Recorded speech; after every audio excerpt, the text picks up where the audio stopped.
Salam rekan-rekan Modernis News dimanapun Anda berada. Kembali kita akan membahas satu persoalan yang berkaitan dengan peluncuran Danantara, ya, yang merupakan badan pengelola investasi yang baru saja diluncurkan hari ini oleh Prabowo Subianto. Tentunya, ya, segala macam kebijakan yang dikeluarkan oleh pemerintahan saat sekarang ini, netizen memberikan tanggapan yang positif dan juga yang negatif, ya. Kita simak pidato peluncuran daripada Badan Pengelola Investasi yang disebut dengan Danantara ini, begitu ya. Kita simak pidato daripada Bapak Presiden Prabowo Subianto. Dengan mengucap Bismillahirrahmanirrahim, pada siang hari ini, hari Senin tanggal 24 Februari tahun 2025, saya Presiden Republik Indonesia meluncurkan Badan Pengelola Investasi Daya Anagata Nusantara, Danantara Indonesia.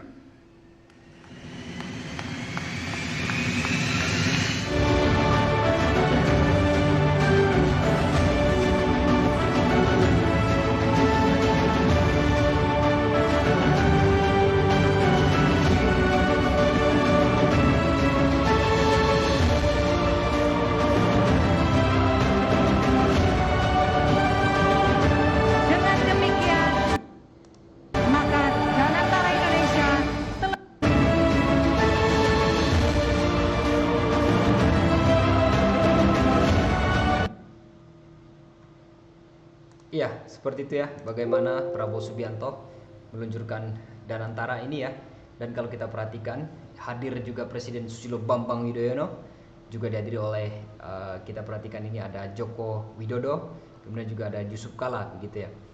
Jadi nampaknya netizen pun mulai jeli ya, kenapa Megawati Soekarno Putri tidak hadir dalam peluncuran Badan Pengelola Investasi Danantara ini, begitu ya. Apakah memang tidak diundang atau mungkin diundang tapi tidak datang, seperti itu ya.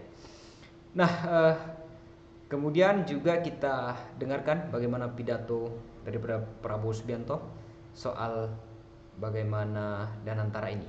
Kita dengarkan pidatonya. Dalam 100 hari pertama pemerintah yang saya pimpin, kami berhasil mengamankan lebih dari 300 triliun rupiah, hampir 20 miliar dolar dalam bentuk tabungan negara, dana yang sebelumnya terhambat oleh inefisiensi, korupsi, dan belanja-belanja yang kurang tepat sasaran. Kini dana tersebut akan dialokasikan untuk dikelola oleh Danantara Indonesia, diinvestasikan dalam 20 atau lebih proyek-proyek nasional sebagai bagian dari industrialisasi kita dan hilirisasi kita. Ya, itu tadi Prabowo Subianto menyampaikan bagaimana dalam 100 hari ya kepemimpinannya berhasil menghemat ratusan triliun ya dana yang nantinya akan dimasukkan sebagai bagian daripada pengelolaan investasi di Danantara. Kemudian kita dengarkan bagaimana pakar-pakar yang lain memberikan semacam opininya terkait dengan Danantara. Kita dengarkan. Jika eksekusinya baik, jika dapat dilaksanakan dengan baik dengan tim yang baik juga, Danantara could potentially become the value up of Indonesia. Jika ternyata Danantara bisa melakukan leverage up, imagine kalau misalnya 1, 2 billion, 3 billion itu dipakai untuk support capital market, di equity, di bond market, dan yang lainnya bisa dipakai untuk investasi lainnya. Itu saya rasa benar-benar bisa dapat membantu mendongkrak pertumbuhan ekonomi kita ya. Jadi itu dari sesuatu hal yang mungkin banyak tanda tanya akan bisa menjadi positif catalyst dalam waktu dekat harapannya. Ya, itu tadi ya, bagaimana misalnya apakah pengelolaan daripada Danantara ini bisa nantinya dikelola dengan baik, begitu ya, dengan good governance, pemerintahan dan juga pengelolaan yang baik, akuntabilitas dalam pengelolaan. dan lain sebagainya seperti itu ya. Dan beberapa tokoh-tokoh yang lain juga istilahnya menyampaikan pandangannya yang berbeda ya, ada sedikit ataupun semacam pesimis ya mengenai bagaimana nantinya masa depan daripada Danantara ini.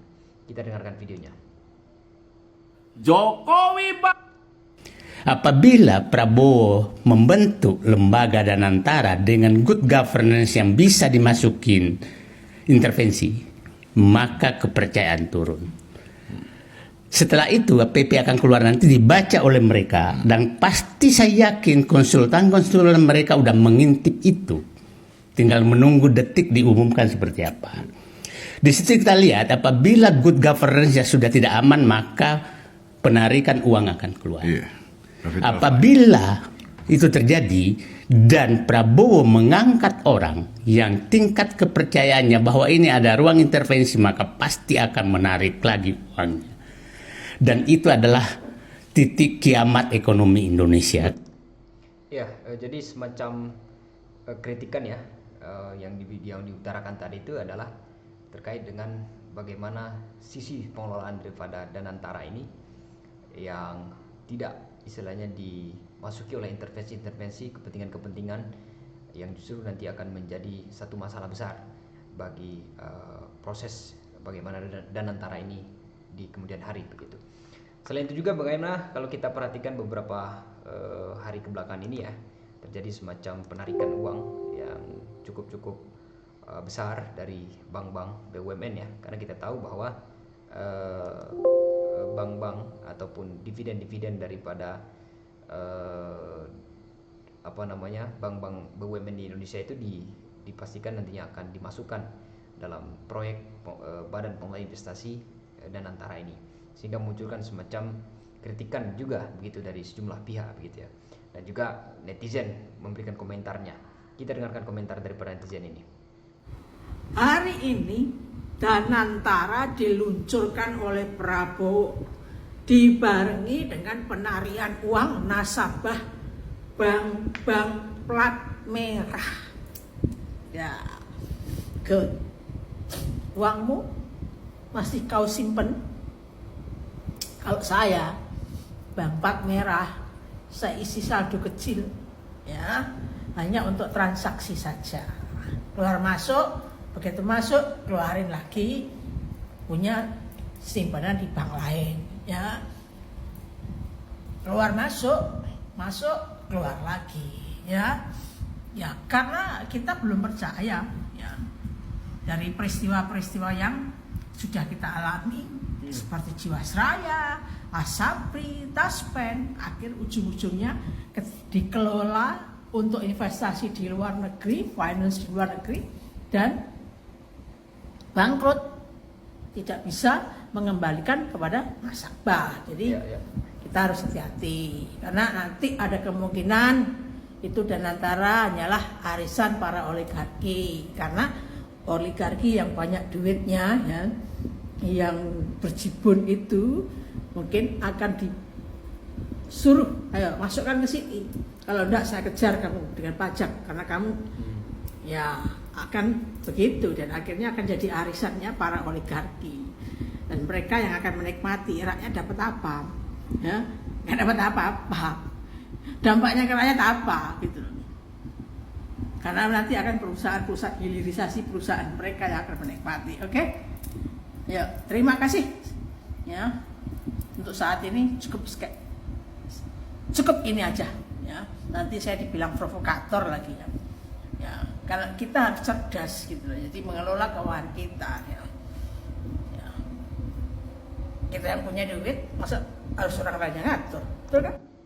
Ya, itu tadi ya salah satu komentar. Memang ada ruang-ruang ketidakpercayaan publik terhadap bagaimana pengelolaan investasi ini ya, berkaca pada beberapa dana-dana yang kemudian dihimpun dari kalangan masyarakat ya, yang justru istilahnya dikorupsi ya, seperti misalnya kasus-kasus Jiwasraya, Asabri, kemudian juga Taspen, dan beberapa tabungan-tabungan ataupun yang dikatakan akan diinvestasikan tetapi memiliki beberapa masalah-masalah di dalamnya seperti itu. Nah, tentu misalnya ruang-ruang ketidakpercayaan publik ini juga tidak bisa kita nafikan ya. Dan sebagai pemerintahan Prabowo Subianto, bagaimana kemudian memberikan tanggapan terhadap ini ya, yang tidak optimis begitu ya terkait dengan pengelolaan antara ini, karena memang ini adalah suatu hal yang masih baru, belum ada contohnya gitu. Coba kita dengarkan lagi bagaimana pendapat daripada seorang Prabowo Subianto ya terkait dengan Danantara ini begitu. Mungkin ada yang ragu-ragu apakah ini bisa berhasil atau tidak. Hal ini adalah wajar karena inisiatif ini belum pernah ada sebelumnya.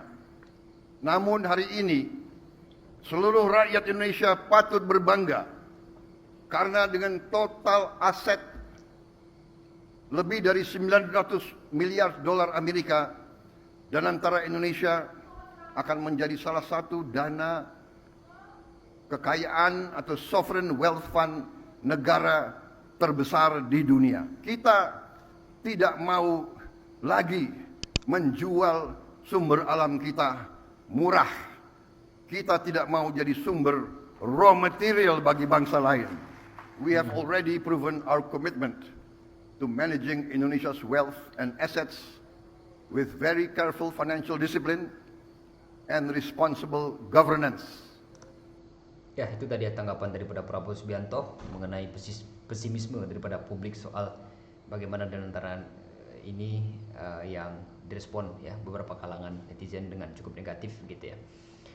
Karena memang netizen pun memberikan penilaian terhadap proses pengelolaan dana investasi ini berdasarkan kepada sejarah daripada kasus-kasus yang sebelumnya seperti Asabri, Taspen, kemudian Jiwasraya ya, yang justru mendapatkan satu pukulan yang cukup mengerikan gitu bagi orang-orang yang terlibat di dalamnya ataupun para nasabah-nasabah yang sudah menyisihkan uangnya kemudian ditabung ya dan lain sebagainya, tetapi ternyata dikorupsi gitu ya, atau diselewengkan dengan cara-cara yang tidak benar seperti itu ya. Nah, kalau misalnya kita memperhatikan ya dari pikiranrakyat.com ya, di mana Danantara dan versus Temasek ini ya, di mana Temasek yang lahir tahun 1974, kemudian Danantara di tahun 2025. Dan kalau kita tahu bahwa antara Danantara dan juga Temasek, di mana Danantara ini kan istilahnya dikelola atau di bawah bertanggung jawab kepada presiden, artinya badan pengelola yang berada di bawah presiden. Adapun Temasek ini dia bergeraknya secara independen begitu. Nah, kalau misalnya kita juga lihat model-model pengawasannya ya dikelola oleh badan yang berada di bawah pengawasan presiden.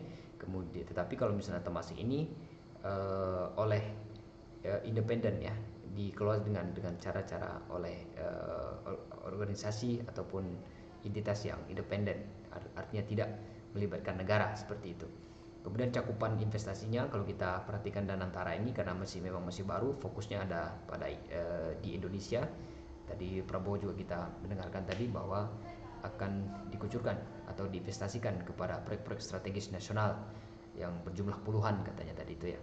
Adapun misalnya investasi Temasek ini investasi yang istilahnya sudah global ya, termasuk berbagai negara dan juga berbagai sektor seperti itu. Nah, memang kita berharap ke depan kalangan-kalangan yang terlibat di dalam badan pengelola investasi ini harus benar-benar orang yang kompeten ya, tidak kemudian disalahgunakan, tidak, bahasa netizen tadi, tidak menjadi arisan para oligarki begitu, tidak juga misalnya menjadi titik kiamat ekonomi ya bagi Indonesia seperti itu ya.